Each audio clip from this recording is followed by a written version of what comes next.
वंदे मातरम मित्रांनो, हे बघितलं असेल तुम्ही. आता आम्ही आलेलो होतो मांगणी तुंगी या डेस्टिनेशनला फिरायला, जे जैन धर्माचं पहिले तीर्थंकर होऊन गेले ऋषभदेव, त्यांचं तीर्थक्षेत्र आहे.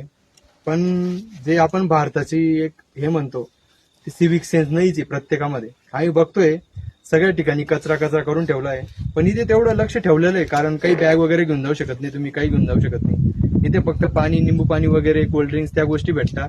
जेवणाचं पण काही भेटलंच नाही आम्हालाही. पण मग हे असं कचरा करणं, प्रत्येक ठिकाणी कचरा बघतोय, तर हे एक चुकीचं आहे. कारण सिविक सेन्स पाहिजेच प्रत्येक ठिकाणी. कचरा म्हणजे नवीन मेट्रो बनवतो आपण, तिथं थुंकून ठेवतो. म्हणजे कचरा कुठं करायचा ते सुद्धा माहित नाही आपण. ही एक गोष्ट एक जणांनी खूप भारी म्हटली होती की लोकांना कचरा कुठे टाकायचा ते नीट माहित नाही, तर मतदान कोणत्या माणसाला करतील ते प्रश्न पडतो म्हणे. बघा, असे चांगले ठिकाण राहता, टुरिस्ट ठिकाण जिथे जास्तीत जास्त लोक येतात, एन्व्हायरमेंट खराब होतं, जेणेकरून ते होऊ नये व त्याच्यासाठी अशी घाण करत नका जाऊ. कारण आम्ही सकाळी बघत होतो, तो एकटा माणूस पूर्ण 3,500 पायऱ्या झाड देत होता खाली खाली. त्याला कोणी पगार देत असेल नाही देत असेल तो भाग वेगळा, पण तो साफसफाई करत होता. त्याला एवढं पूर्ण रोजच्या झाडाचं तेवढं अजून त्याला मदत होईल तुमच्याकडे तर्फे. तर असं करू नका, हे याच्यातून सांगायचंय. वंदे मातरम.